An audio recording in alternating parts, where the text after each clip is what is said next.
So, the first chapter was dealing with is Oedipus Rex by Sophocles. Sophocles എന്ന് പറയുന്നത് is an renowned ancient Greek playwright. 120ഓളം പ്ലേസിൽ കൂടുതൽ ഇദ്ദേഹം എഴുതിയിട്ടുണ്ട്. പക്ഷേ അതിൽ 7 മാത്രമാണ് ഫുള്ളി സർവൈവ് ചെയ്തിട്ടുള്ളത്. ഇദ്ദേഹത്തിൻ്റെ ഈ ഒരു 7 place include Oedipus Rex, Antigone, Electra, Oedipus at Colonus, Ajax, Philoctetus, The Women of Trachis. ഇത്രയും വർക്ക്സ് ആണ് ഫുള്ളി സർവൈവ്ഡ് ആയിട്ടുള്ള പ്ലേസ്. സോ സഫോക്കിൾസ് എന്ന് പറയുന്നത് is known for introducing a third actor to Greek drama. Greek ഡ്രാമയിൽ ഒരു third ആക്ടറിനെ കൊണ്ടുവന്നു. And ഈ ഒരു ഇൻട്രൊഡക്ഷൻ എന്ന് പറയുന്നത് എന്താണ്, നമ്മുടെ പ്ലേക്ക് ഒരു കോംപ്ലക്സിറ്റി, ഇപ്പോൾ സ്റ്റോറി ടെല്ലിങ്ങിലായിക്കോട്ടെ, ക്യാരക്ടേഴ്സ് ഇൻട്രാക്ഷൻസിലായിക്കോട്ടെ, ഒരു കോംപ്ലക്സിറ്റി കൊണ്ടുവരാൻ വേണ്ടിയിട്ട് ഈ ഒരു തേർഡ് ആക്ടറിൻ്റെ വരവോടുകൂടി സാധിച്ചു. ഇദ്ദേഹത്തിൻ്റെ പ്ലേസിൽ എക്സ്പ്ലോർ ചെയ്യുന്ന തീംസ് എന്ന് പറയുമ്പോൾ fate, moral dilemma, family loyalty, human suffering, അതുപോലുള്ള തീംസാണ് ഇദ്ദേഹത്തിൻ്റെ പ്ലേസിൽ എക്സ്പ്ലോർ ചെയ്യുന്നത്. ആൻഡ് ക്യാരക്ടേഴ്സിലേക്ക് വരുമ്പോൾ ലൈക്ക് ഇഡിപ്പസ്, ആൻറ്റിഗണി പോലുള്ള ക്യാരക്ടേഴ്സ് നമ്മൾ നോക്കുവാണെങ്കിൽ ഇദ്ദേഹത്തിൻ്റെ ഈ ഒരു ഇവരുടെ ഒരു സ്ട്രഗിൾ നമുക്ക് കാണാൻ പറ്റും. ലൈഫിൽ ഡിഫിക്കൽട്ടായിട്ടുള്ള ചോയ്സസും അതുപോലെ തന്നെ ട്രാജിക് കോൺസിക്വൻസസ് ഫേസ് ചെയ്യുന്നതിലൊക്കെ ഉള്ളൊരു സ്ട്രഗിള് നമുക്ക് കാണാൻ പറ്റും. സോഫോക്കിൾസ് ട്രാജഡിയിലും അതുപോലെ തന്നെ ലിറ്ററേച്ചറിലും ഒരുപാട് ഇൻഫ്ലുവൻസ് ചെയ്തിട്ടുണ്ട്. Like he helped in shaping the development of drama and ഫിലോസഫിയും ഡ്രാമയൊക്കെ ഡെവലപ്പ് ചെയ്യാനും അത് ഷേപ്പ് ചെയ്യാനും ഒരുപാട് ഹെൽപ്പ് ചെയ്തിട്ടുണ്ട്. So the play Oedipus Rex is headed under Theban plays. Theban plays എന്ന് പറയുമ്പോൾ 3 പ്ലേസ് ആണ്. ആൻഡ് അതിലെ നമ്മുടെ പ്ലേസ് വരുന്ന സ്ഥലം എന്ന് പറയുന്നത് തീബിൽ സെറ്റ് ചെയ്ത 3 പ്ലേസ് ആണ് തീബൻ പ്ലേസ്. അപ്പോൾ ഈ ഒരു Theban plays is consisting of 3 tragedies. 3 tragedies consist ചെയ്യുന്നതാണ് ഈ ഒരു play. And which revolve around the royal family of Thebes. തീബ്സിലെ ഒരു റോയൽ ഫാമിലിയിലാണ് ഇത് വരുന്നത്. ആൻഡ് ട്രിലജിയിൽ വരുമ്പോൾ ഇഡിപ്പസ് റെക്സ് ആണ് ഫസ്റ്റായിട്ട് വരുന്നത്. ഫസ്റ്റ് പറയുന്ന സ്റ്റോറി അതിൻ്റെ ക്രോണോളജിക്കൽ ഓർഡർ എഴുതപ്പെട്ട ഓർഡർ അല്ല, ബട്ട് ഈ സ്റ്റോറിയുടെ ഓർഡർ വരുമ്പോൾ ഇഡിപ്പസ് റെക്സ്, ഇഡിപ്പസ് അറ്റ് കൊളോണസ്, ആൻറ്റിഗണി അങ്ങനെയാണ് പോകുന്നത്. I think Oedipus at Colonus ആണ് ഫസ്റ്റ് എഴുതപ്പെട്ടത്. അതിന് ശേഷമാണ് ബാക്കി 2 എഴുതിയെന്ന് തോന്നുന്നു. If you have any doubt please check out the any platform like Wikipedia, അങ്ങനെ എന്തെങ്കിലും നോക്കുക. അപ്പോൾ ഇതിൻ്റെ ഫസ്റ്റ് പ്ലേ വരുമ്പോൾ ഇഡിപ്പസ് റെക്സ് ആണ്. അപ്പോൾ ഇതിൽ ഇഡിപ്പസ് അൺനോയിങ്ലി ഒരു പ്രൊഫസി ഫുൾഫിൽ ചെയ്തു എന്നുള്ളത് ഇദ്ദേഹം മനസ്സിലാക്കുന്നു. ഈ ഒരു പ്രൊഫസി എന്ന് പറയുമ്പോൾ killing his father and sleeping with his mother. അമ്മയെ കല്യാണം കഴിക്കും, അച്ഛനെ കൊല്ലും എന്നൊക്കെ പറഞ്ഞൊരു പ്രൊഫസി ആയിരുന്നു ഉണ്ടായിരുന്നത്. ആൻഡ് ഹി അൺനോയിങ്ലി അത് ഫുൾഫിൽ ചെയ്തു, അറിയാതെ തന്നെ ഇത് ഫുൾഫിൽ ചെയ്തു. സെക്കൻഡ് പ്ലേ വന്നിട്ട് ഇഡിപ്പസ് അറ്റ് കൊളോണസ് ആണ്, in which Sophocles depict the final years of Oedipus' life as he seeks peace and redemption after being exiled. അപ്പോൾ ഇദ്ദേഹം ചെയ്തു കൂട്ടിയതിൻ്റെയൊക്കെ ഫലമായിട്ട് ഇദ്ദേഹം തന്നെ തീരുമാനിച്ചതാണ് ഈ ഒരു എക്സൈലേഷൻ. ആൻഡ് ഈ ഒരു എക്സൈലിന് ശേഷം ഇദ്ദേഹത്തിൻ്റെ കുറച്ച് പീസ്ഫുൾ ആയിട്ടുള്ള ലൈഫ്, പീസ്ഫുൾ ഫൈനൽ ഇയേഴ്സാണ് ഈ ഒരു സെക്കൻഡ് പ്ലേ ആയിട്ടുള്ള ഇഡിപ്പസ് അറ്റ് കൊളോണസിൽ പറയുന്നത്. ആൻഡ് ഫൈനൽ പ്ലേ എന്ന് പറയുമ്പോൾ അതിൽ സോഫോക്കിൾസ് അല്ല മെയിൻ ക്യാരക്ടർ, ആൻറ്റിഗണിയാണ്, മകളായിട്ടുള്ള ആൻറ്റിഗണിയാണ്. സോഫോക്കിൾസിന് 2 മക്കളാണ്, ആൻറ്റിഗണിയും 2 പെൺമക്കളാണ്, ആൻറ്റിഗണിയും ഇസ്മീനും. ആൺകുട്ടികളുടെ പേര് എനിക്ക് ഓർമ്മയില്ല, നോക്കിയിട്ട് പറയാം. So Antigone is Oedipus daughter. കിങ്ങിൻ്റെ ഓർഡർ, അതായത് ബ്രദറിനെ ബറി ചെയ്യരുത് എന്ന് പറഞ്ഞ ആ ഒരു ഓർഡറിനെ ബ്രേക്ക് ചെയ്തിട്ട് പ്രോപ്പർ ബെറിയൽ കൊടുക്കും. അപ്പോൾ അതിൻ്റെ ഭാഗമായിട്ട് അവർക്ക് വരുന്ന ട്രാജിക് ഡെത്താണ് ആ ലാസ്റ്റ് സ്റ്റോറിയിൽ വരുന്നത്. തീബൻ പ്ലേസിൽ വരുന്ന തീംസ് എന്ന് പറയുമ്പോൾ fate, family loyalty, moral responsibility and ഇങ്ങനെ കണക്റ്റബിൾ ആയിട്ടുള്ള തീംസ് വരുന്നത് കൊണ്ട് തന്നെ these works are considered as A greatest in Greek tragedy.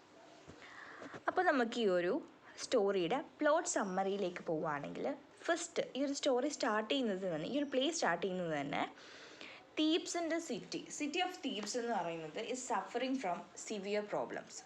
അതായത് ആൾക്കാരൊക്കെ മരിക്കുകയാണ്, പ്ലേഗ് വന്നിട്ട് മരിക്കുകയാണ്, വിളകളൊക്കെ നശിച്ചു. അതായത് അവിടുത്തെ ഫാമിങ് സംഭവങ്ങളൊക്കെ മൊത്തത്തിൽ ബ്രേക്കായി.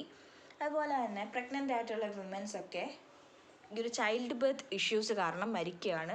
ആൻഡ് ആ ഒരു കുട്ടികൾ സ്റ്റിൽ ബർത്താണ്, അതായത് ചാപിള്ള എന്നൊക്കെ പറയും. അതായത് ജനിച്ചപ്പോൾ തന്നെ മരിച്ചിട്ടാണ് ജനിക്കുന്നത്. അപ്പോൾ ഇങ്ങനെ കുറേ പ്രശ്നങ്ങൾ വന്നതുകൊണ്ട് തന്നെ അവിടുത്തെ പ്രീസ്റ്റസ് എല്ലാം കൂടി റോയൽ പാലസിൽ ഹെൽപ്പിന് വേണ്ടിയിട്ട് വന്നു.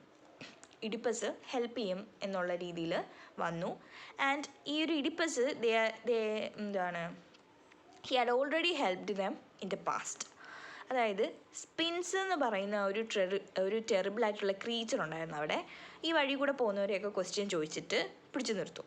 അപ്പോൾ ഈ ഒരു ക്വസ്റ്റ്യൻ ആൻസർ പറയാൻ പറ്റിയില്ല എന്നുണ്ടെങ്കിൽ ഇറ്റ് വിൽ കിൽ ദം. അങ്ങനെ സഹികെട്ട് നിൽക്കുന്ന ടൈമിലാണ് നമ്മുടെ ഇഡിപ്പസ് ഈ ഒരു തീബ്സിലേക്ക് എൻ്റർ ആവുന്നത്. പുള്ളിയും വന്ന് പെട്ടു ഇതിൻ്റെ മുമ്പിൽ.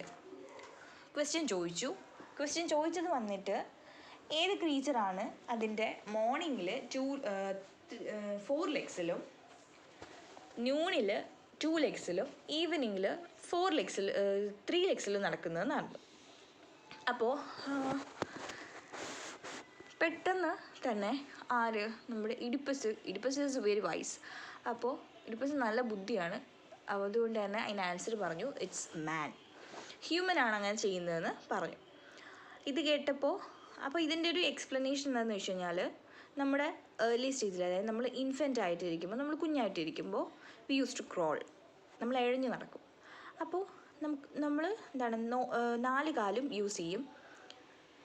പിന്നെ നമ്മൾ വലുതാവുമ്പോൾ നമ്മൾ 2 കാലിൽ നിൽക്കും. And on the end of our life, കുറച്ച് ഓൾഡ് ഏജ് ആയിരിക്കുമ്പോൾ എന്ത് ചെയ്യും, will use a stick as a support. സപ്പോർട്ടിന് വേണ്ടി സ്റ്റിക്ക് യൂസ് ചെയ്യും. And it is also considers a leg. അതും ഒരു ലെഗായിട്ട് കൺസിഡർ ചെയ്യാറ്. അപ്പോൾ അതിന് ആൻസർ പറഞ്ഞു. ഈ ഒരു ആൻസർ പറഞ്ഞപ്പോൾ സ്പിൻസിന് വല്ലാത്തൊരു വിഷമം തോന്നി. ഞാൻ ആദ്യമായിട്ടാണ് ഒരുത്തൻ എന്നടുത്ത് കറക്റ്റായിട്ട് ആൻസർ പറയുന്നതെന്ന് വെച്ചിട്ട് സ്വന്തമായിട്ടൊരു വിഷമം തോന്നി. ഇറ്റ് കമ്മിറ്റ് സൂയിസൈഡ്, അത് മരിക്കുകയാണ്. അപ്പോൾ ഓൾറെഡി ഹെൽപ്പ് ചെയ്ത് കിങ് ആയതുകൊണ്ട് തന്നെ അവർ ആ ഒരു പ്രതീക്ഷയിൽ ഇപ്പോഴും ഹെൽപ്പ് ചോദിച്ചു വന്നിരിക്കുകയാണ്. അപ്പോൾ ഈ ഇഡിപ്പസ് ഓൾറെഡി ഈ ഒരു ബ്രദറിനിലോ ആയിട്ടുള്ള ക്രിയോണിനെ ഈ ഒരു ഒറക്കിൾ ഓഫ് അപ്പോളോയുടെ ഒറക്കിളിൻ്റെ അടുത്തേക്ക് പറഞ്ഞു വിട്ടിട്ടുണ്ടായിരുന്നു എന്ത് ചെയ്യാൻ പറ്റും ഇതിൽ എന്ന് കണ്ടുപിടിക്കാൻ വേണ്ടിയിട്ട്. അപ്പോൾ ഇതിൻ്റെ ഒരു ചെറിയ ബാക്ക്ഗ്രൗണ്ട് എന്താണെന്ന് നോക്കാം. ഇഡിപ്പസ് ഈ ഒരു തീബ്സിൽ വന്നു. പ്രീവിയസ് കിങ് ആയിട്ടുള്ള ലൈസ് ആ ടൈമിൽ ഒരു മിസ്റ്റീരിയസ് ആയിട്ടുള്ള സർക്കംസ്റ്റാൻസസിൽ കൊല്ലപ്പെട്ടു. ആൻഡ് ഈ ഒരു മർഡററിനെ കണ്ടുപിടിച്ചതുമില്ല. സോ ദാറ്റ് ഇഡിപ്പസ് തീബ്സിൽ വന്നിട്ട് സ്പിൻസിൽ നിന്ന് ഈ ഒരു സിറ്റിയെ സേവ് ചെയ്തു എന്ന് നമ്മൾ ഓൾറെഡി പറഞ്ഞല്ലോ. അതുകൊണ്ട് തന്നെ ഒരു ഹീറോ ആയിട്ട് കൺസിഡർ ചെയ്തിട്ട് he was made to king ആക്കി മാറ്റി. അപ്പോൾ ഓൾറെഡി ഒരു രാജ്യത്ത് കിങ്ങിന് പകരം ഒരാൾ വരികയാണെങ്കിൽ അവിടുത്തെ queen will be their wife too. ആ ഒരു ക്യൂനെ ഈ വൈഫാക്കി മാറ്റുന്ന ഒരു പരിപാടിയുണ്ട്. അപ്പോൾ നമ്മുടെ ജൊക്കാസ്റ്റ, വിഡോഡ് ആയിട്ടുള്ള ക്യൂനായിട്ടുള്ള Jocasta is made to his wife. അപ്പോൾ ക്രിയോൺ ഇപ്പോൾ തിരിച്ചു വന്നു. ഒറക്കിൾ ന്യൂസും കൊണ്ടാണ് വരുന്നത്. അതായത് ഈ ഒരു പ്ലേഗ് ഈ ഒരു സിറ്റിയിൽ നിന്ന് നിർത്തണം എന്നുണ്ടെങ്കിൽ ലൈസിൻ്റെ മർഡററിനെ കണ്ടുപിടിക്കണം, പണിഷ് ചെയ്യണം. അപ്പോൾ ഈ ഒരു ഒറക്കിൾ പറയുന്ന അനുസരിച്ച് ഈ ഒരു മർഡറർ ഈസ് സ്റ്റിൽ ഇൻ തീബ്സിൽ തന്നെ ഉണ്ട്, വേറെ എവിടെയും പോയിട്ടില്ല. അപ്പോൾ ഇത് കേൾക്കുമ്പോൾ ഇഡിപ്പസിന് വല്ലാത്ത ദേഷ്യം വരികയും ഈ ഒരു മർഡററിനെ കേഴ്സ് ചെയ്യുകയും അതുപോലെ തന്നെ മനസ്സിൽ ഉറപ്പിക്കും, ഇവരെ ഞാൻ കണ്ടുപിടിച്ച് ശിക്ഷിക്കും എന്ന് മനസ്സിൽ ഉറപ്പിക്കുകയും ചെയ്യും. അതുപോലെ തന്നെ ഈ ഒരു തീബ്സിലുള്ള ആൾക്കാരോടൊക്കെ ഇവരെക്കുറിച്ച് വിവരം തരാത്തവരെ പണിഷ് ചെയ്യും എന്നുള്ള രീതിയിൽ വിളംബരം നടത്തും. എന്തെങ്കിലും ലൈസിൻ്റെ ഡെത്തിനെ കുറിച്ച് എന്തെങ്കിലും ഒരു ക്ലൂ എല്ലാവരും പ്രൊവൈഡ് ചെയ്യണം എന്നുള്ള രീതിയിൽ ഒരു വിളംബരമൊക്കെ നടത്തും. അപ്പോൾ ഇഡിപ്പസ് ഇനി അടുത്തത് ആളെ പറഞ്ഞു വരുന്നത് ടൈറീഷ്യസിനെ വിളിച്ചുകൊണ്ട് വരാനാണ്. His the blind prophet. നമ്മൾ ഒട്ടുമിക്ക ഗ്രീക്ക് സ്റ്റോറീസിലും കാണുന്ന ഒരു മനുഷ്യനാണ് ഈ ഒരു ടൈറീഷ്യസ്. ആൻഡ് ഒരു ഗ്രേറ്റ് പ്രൊഫറ്റാണ്. ഈ ഒരു ഇൻവെസ്റ്റിഗേഷനെ ഹെൽപ്പ് ചെയ്യാൻ, അതായത് ആരാണ് ഈ ഒരു നമ്മുടെ മർഡറർ എന്ന് കണ്ടുപിടിക്കാൻ വേണ്ടിയിട്ട് ഹെൽപ്പ് ചെയ്യാൻ വേണ്ടി വിളിക്കും. ടൈറീഷ്യസ് വരും. പക്ഷേ അദ്ദേഹത്തിൻ്റെ സൈറ്റിൽ, പ്രൊഫറ്റിക് സൈറ്റിൽ, വിഷനിൽ കണ്ട സംഭവം എന്തുവാണെന്ന് ഇഡിപ്പസിനോട് പറയത്തില്ല.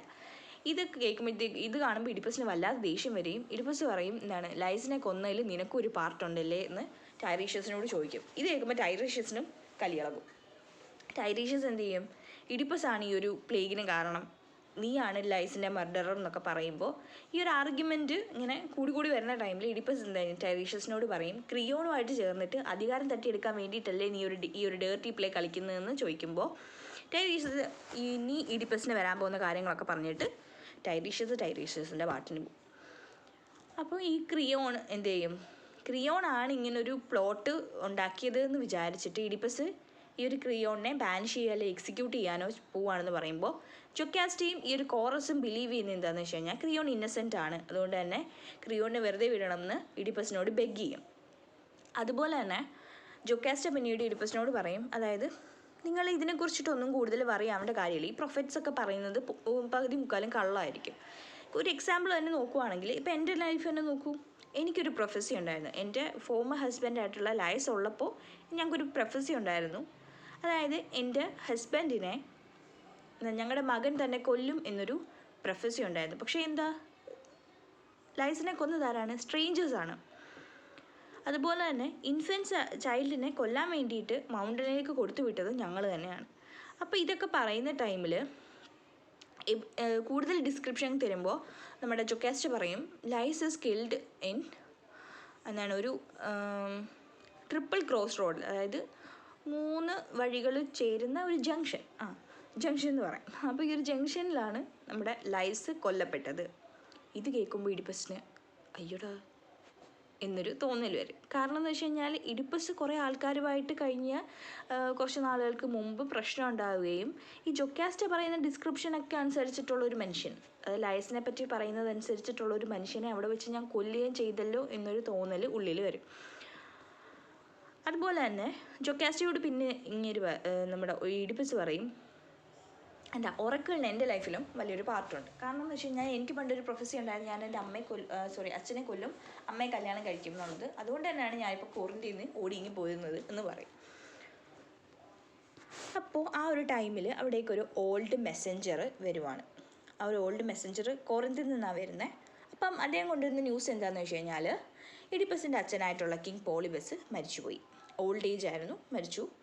ഇത് കേൾക്കുമ്പോൾ ഇഡിപ്പസിന് കുറച്ച് സമാധാനവും, അച്ഛൻ മരിച്ചു, അപ്പം എന്തായാലും ഒരു പ്രൊഫസി തെറ്റാണെന്ന് തെളിഞ്ഞു. ഞാൻ അച്ഛനെ കൊന്നില്ലല്ലോ, അച്ഛൻ തന്നെ മരിച്ചില്ലേ. അത് കഴിഞ്ഞിട്ട് പിന്നെ ഇദ്ദേഹത്തിനൊരു വിഷമം വരും, അമ്മ ഇപ്പോഴും ജീവിച്ചിരിപ്പുണ്ട്.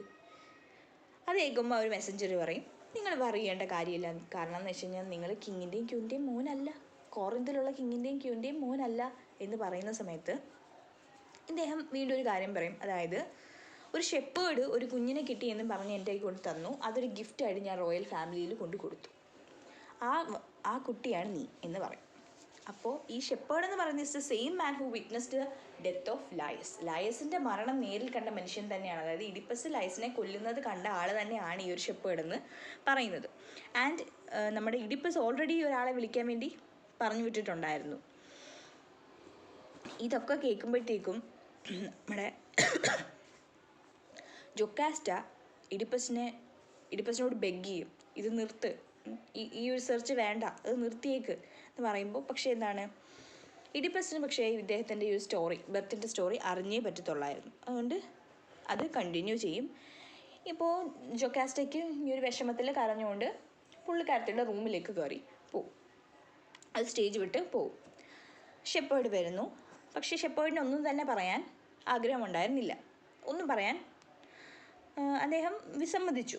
ആൻഡ് എന്താണ്, ലാസ്റ്റ് നമ്മുടെ ഇഡിപ്പസ് ഭീഷണിപ്പെടുത്തും, നിന്നെ ഞാൻ തട്ടിക്കളയും എന്ന് പറയുമ്പോൾ പേടിച്ചിട്ട് പറയും. അതായത് ഈ ഒരു കുഞ്ഞിനെ കൊല്ലാൻ എന്നൊരു ഓർഡർ തന്നപ്പോൾ കുഞ്ഞിൻ്റെ മുഖം കണ്ടിട്ട് കൊല്ലാൻ തോന്നിയില്ല. അതുകൊണ്ട് തന്നെ നമ്മുടെ ഓൾഡ് മെസ്സഞ്ചറിൻ്റെ കയ്യിൽ ഈ കുട്ടിയെ കൊടുത്തുവിടും. And that baby was Oedipus. അപ്പോൾ യഥാർത്ഥത്തിൽ ഫാദറായിട്ടുള്ള ലൈസിനെ കൊന്നു, അമ്മയായിട്ടുള്ള ജൊക്കാസ്റ്റയെ കല്യാണവും കഴിച്ചു. പ്രൊഫസി അവനറിയാതെ തന്നെ നമ്മുടെ ഇഡിപ്പസ് ഫുൾഫിൽ ചെയ്തു. ക്യൂൻ ജൊക്കാസ്റ്റയെ പിന്നീട് ഒരു മെസ്സഞ്ചർ വന്നിട്ട് പറയുന്നു, queen Jocasta is found dead in her chamber. പുള്ളിക്കാരത്തിയുടെ ചേംബറിൽ മരിച്ചു കിടക്കുന്നു എന്ന് പറയുമ്പോൾ പോയി ചെന്ന് കണ്ടിട്ട് അവരുടെ ഡ്രസ്സിൽ നിന്ന് തന്നെ ഒരു പിൻ എടുത്തിട്ട് സ്വന്തം കണ്ണ് കുത്തിപ്പൊട്ടിക്കും നമ്മുടെ ഇഡിപ്പസ്. എന്നിട്ട് എന്ത് ചെയ്യും, അദ്ദേഹത്തിൻ്റെ ഈ ഒരു ട്രാജിക് ഫേറ്റ് ഓർത്തിട്ട് മോൺ ചെയ്യുവാണ് ചെയ്യുന്നത്. അതുപോലെ നമ്മുടെ ക്രിയോണിനോട് പ്ലീഡ് ചെയ്യും, എന്നെ ഒന്ന് നാട് കടത്തണം, എനിക്കിനി ഇവിടെ നിൽക്കാൻ താല്പര്യമില്ല, എന്നെ നാട് കടത്താൻ പറയുമ്പോൾ ഈ ഒരു ഒറക്കിളിനെ കൺസൾട്ട് ചെയ്തിട്ട് ക്രിയോൺ അത് ഗ്രാൻഡ് ചെയ്ത് കൊടുക്കും, നാട് കടത്തും, തീവ്സിൽ നിന്ന് നാട് കടത്തും. അപ്പോൾ അദ്ദേഹത്തിന് മൊത്തം 4 മക്കളാണുള്ളത്. ഞാൻ ഓൾറെഡി പറഞ്ഞല്ലോ, നമ്മൾ 4 മക്കളാണുള്ളത്. അതിൽ മക്കൾ എന്ന് പറയുമ്പോൾ ഹാഫ് ബ്രദർ ഹാഫ് സിസ്റ്റർ എന്ന് വേണമെങ്കിലും കൺസിഡർ ചെയ്യാം, കാരണം ഒരേ അമ്മ തന്നെ ആണല്ലോ എല്ലാവർക്കും. അപ്പോൾ ഇവരെ ടേക്ക് കെയർ ചെയ്യണം എന്ന് ക്രിയോണിനെ ഏൽപ്പിച്ചിട്ട് പോവുകയാണ് തീബ്സിൽ നിന്ന്.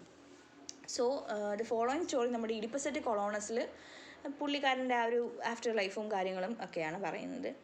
ഇനി ഈ ഒരു സ്റ്റോറിയിൽ ഡീൽ ചെയ്യുന്ന തീംസ് നോക്കുവാണെങ്കിൽ ഫേറ്റ് വേഴ്സസ് ഫ്രീ വിൽ. ഈ ഒരു പ്ലേ എക്സാമിൻ ചെയ്യുമ്പോൾ നമുക്ക് മനസ്സിലാവും ഒരു വിധിയും ഹ്യൂമൻ ആക്ഷനും തമ്മിലുള്ളൊരു ടെൻഷൻ. കാരണം എന്ന് വെച്ച് കഴിഞ്ഞാൽ ഇഡിപ്പസ് അദ്ദേഹത്തിൻ്റെ കഴിവിൻ്റെ പരമാവധി എടുത്ത് കുറേ എഫേർട്ടൊക്കെ എടുത്തിട്ട് കോറിൻ്റിൽ നിന്ന് ഓടി രക്ഷപ്പെട്ടു, നാട്ടിൽ നിന്ന് സ്വന്തം അച്ഛനെയും അമ്മയൊക്കെ വിട്ട് വന്നത് എന്തിനാണ്, ഈ ഒരു പ്രൊഫസി നടക്കരുത് എന്നുള്ള ഒരു സ്ട്രോങ് ആയിട്ടുള്ള ഉള്ളതുകൊണ്ടാണ്.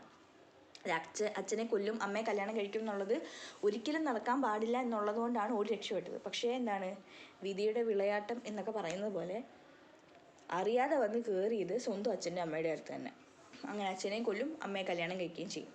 അപ്പോൾ എന്താണ് ഇത് സജസ്റ്റ് ചെയ്യുന്നത്, ഫേറ്റ് എന്ന് പറയുന്നത് ഇസ് ഇന്നെവിറ്റബിൾ, ഒരിക്കലും അവോയ്ഡ് ചെയ്യാൻ പറ്റാത്തതാണ്, നമുക്കതിൽ നിന്ന് എസ്കേപ്പ് ആവാനും പറ്റത്തില്ല എന്നുള്ളൊരു തീം ഈ ഒരു പ്ലേയിൽ വരുന്നുണ്ട്. നെക്സ്റ്റ് എന്ന് പറയുമ്പോൾ ബ്ലൈൻഡ്നെസ് ആൻഡ് സൈറ്റ്. നമുക്ക് ഈ ഒരു പ്ലേ മൊത്തത്തിൽ നോക്കുവാണെങ്കിൽ ഫിസിക്കൽ ബ്ലൈൻഡ്നെസ്സും നമ്മുടെ ഇൻസൈറ്റും അങ്ങനത്തെ ഒരു സംഭവം കാണാൻ പറ്റും. അതായത് നമ്മുടെ ഇഡിപ്പസ് എന്ന് പറയുന്നത് ഫിസിക്കലി ബ്ലൈൻഡ് അല്ലായിരുന്നു, പക്ഷേ എന്താണ് ട്രൂത്ത് എന്ന് പറയുന്ന ഒരു സാധനത്തിലേക്ക് അദ്ദേഹം ബ്ലൈൻഡ് ആയിരുന്നു. അതായത് ട്രൂത്ത് കണ്ടുപിടിക്കാൻ അദ്ദേഹത്തിന് പറ്റിയില്ല. സ്വന്തം ബർത്തിനെ കുറിച്ചോ ഒറിജിനെ കുറിച്ചോ ഉള്ള ഒരു ട്രൂത്തും അദ്ദേഹത്തിന് വെളിവായില്ല. പക്ഷെ ഓൺ ദ അതർ ഹാൻഡ് നമുക്ക് ടൈറീഷ്യസിനെ നോക്കുവാണെങ്കിൽ പുള്ളി ഈസ് എ ബ്ലൈൻഡ് പ്രൊഫറ്റ്. പുള്ളിക്കാരന് ഫിസിക്കലി ബ്ലൈൻഡ് ആണ്, ഫിസിക്കൽ വേൾഡിനെ കാണാൻ പുള്ളിക്ക് പറ്റത്തില്ല. പക്ഷേ എന്താണ്, ഹി ഹാവ് എ ഇൻസൈറ്റ്. ഇനി ഭാവിയിൽ വാട്ട് ഇസ് ദ ഫ്യൂച്ചർ എന്നുള്ളത് പുള്ളിക്കാരന് മനസ്സിലാവും. സോ അപ്പോൾ ബ്ലൈൻഡ്നെസ്സും സൈറ്റും എന്ന് പറയുന്നൊരു തീമും ഇതിൽ വരുന്നുണ്ട്. Next hubris, excessive pride. Hubris എന്ന് പറയുമ്പോൾ is a state of excessive pride അല്ലെങ്കിൽ എക്സസീവ് ആങ്കർ. നമ്മൾ മലയാളത്തിൽ പറയുവാണെങ്കിൽ അഹങ്കാരം എന്നൊക്കെ പറയാം. അപ്പോൾ ഈ ഒരു അഹന്ത എന്ന് പറയുന്ന സാധനം വന്നതുകൊണ്ട് ഒരു ഹ്യൂമൻ്റെ ഫേറ്റിലുണ്ടാവുന്ന അല്ലെങ്കിൽ ഹ്യൂമൻ ഉണ്ടാവുന്ന പ്രശ്നം അത് ഈ ഒരു പ്ലേയിൽ ഡീൽ ചെയ്യുന്നുണ്ട്. ലൈക്ക് നമ്മുടെ ഇഡിപ്പസിന് നന്നായിട്ട് അഹന്ത ഉണ്ടായിരുന്നു. കാരണം എന്ന് വെച്ച് കഴിഞ്ഞാൽ ഈ ഒരു ഗോഡിൻ്റെ ഫേറ്റിനെ ഔട്ട്വിറ്റ് ചെയ്യാം എന്നുള്ളൊരു സ്ട്രോങ് ആയിട്ടുള്ളൊരു ബിലീഫ് നമ്മുടെ ഇഡിപ്പസിനുണ്ടായിരുന്നു. സോ ദാറ്റ് കോറിൻ്റിൽ നിന്ന് ഓടി വന്നതും എല്ലാം അതുകൊണ്ടാണ്. ഞാൻ കോറിൻ്റിൽ നിന്ന് രക്ഷപ്പെട്ട് കഴിഞ്ഞാൽ പിന്നെ എന്നെ ഒന്നും ചെയ്യാൻ പറ്റത്തില്ലല്ലോ എന്നുള്ള രീതിയിലാണ് ഓടി വന്നത്. പക്ഷേ God has some other plans എന്ന് പറയുന്നത് പോലെ അവസാനം കറങ്ങിത്തിരിഞ്ഞ് അച്ഛൻ്റെ അമ്മയടുത്ത് തന്നെ വരികയും ചെയ്തു. ഈ ഒരു വാർണിങ്സ് ഒന്നും എന്ത് ചെയ്തില്ല, അദ്ദേഹം കൺസിഡർ ചെയ്തില്ല. ടൈറീഷ്യസും വന്ന് പറഞ്ഞു ഇനി നിനക്ക് ഒരുപാട് പ്രശ്നങ്ങൾ വരാൻ പോകും എന്ന് പറഞ്ഞിട്ട് പോലും ടൈറീഷ്യസിനെ അവിടെ നിന്ന് എക്സൈൽ ചെയ്യാനോ അല്ലെങ്കിൽ ക്രിയോണിനെ എക്സൈൽ ചെയ്യാനൊക്കെയാണ് നമ്മുടെ ഇഡിപ്പസ് ശ്രമിച്ചത്. സോ ഇദ്ദേഹത്തിൻ്റെ ഈ ഒരു ഹ്യൂബ്രിസ് കാരണം വന്ന പ്രശ്നങ്ങളും ട്രാജിക്കായിട്ടുള്ള എൻഡും ഒക്കെയാണ് കാണിക്കുന്നത്. And identity and self discovery. ഈ ഒരു പ്ലേയിൽ എക്സ്പ്ലോർ ചെയ്യുന്നത് ഇഡിപ്പസിൻ്റെ സെർച്ച് ഫോർ ഐഡൻറ്റിറ്റി എന്ന് പറയുന്നൊരു തീമാണ് ഇതിൽ കൂടുതൽ വരുന്നത്. എന്താണ് ഈ ഒരു പാസ്റ്റിൻ്റെ മിസ്റ്ററിയൊക്കെ ചുരുളഴിയുന്നതോടുകൂടി ഇദ്ദേഹം ഹൊറിഫിക് റിയലൈസേഷൻ വരികയാണെന്ത്, ഞാനാണ് അച്ഛനെ കൊന്നത്, അമ്മയെ ഞാൻ കല്യാണം കഴിക്കുകയും ചെയ്തു എന്നുള്ള ഒരു ട്രൂ ഐഡൻറ്റിറ്റിയുടെ കാര്യമൊക്കെ വരുന്നുണ്ട്. അതുപോലെ തന്നെ സെൽഫ് ഡിസ്കവറി, അവസാനം താൻ ആരാണ് എന്ന് തിരിച്ചറിഞ്ഞു നമ്മുടെ Oedipus. Next power of gods, അതായത് ദൈവത്തിൻ്റെ പവർ. ദൈവവും അവർ തരുന്ന പ്രൊഫസിയും എന്താണ് ഈ ഒരു സ്റ്റോറിയുടെ സെൻട്രൽ. നമുക്ക് അറിയാം പ്രൊഫസി എന്ന് പറയുന്ന ഒരു സാധനത്തിന് ഈ ഒരു സ്റ്റോറിയിൽ ഒരുപാട് ഇമ്പോർട്ടൻസ് ഉണ്ട്. കാരണം ലയസിന് ഫസ്റ്റ് വരുന്നൊരു പ്രൊഫസി അതൊരു കേഴ്സിൻ്റെ ഭാഗമായിട്ട് വരുന്നതാണ്. Laius actually is try to molest child. നമ്മുടെ കിങ്ങിൻ്റെ ഏതോ ഒരു കിങ്ങിൻ്റെ മകനെ ഹോഴ്സ് റൈഡിങ്ങോ അങ്ങനെ എന്തോ പഠിപ്പിക്കാൻ പോയിട്ട് ആ കുട്ടിയെ ഈ ഒരു പ്രകൃതി വിരുദ്ധമായിട്ട് യൂസ് ചെയ്യാൻ ശ്രമിച്ചു. അതിൻ്റെ ഭാഗമായിട്ട് സ്വന്തം മകനെ കൊണ്ട് തന്നെ ദുഃഖമുണ്ടാവട്ടെ എന്ന്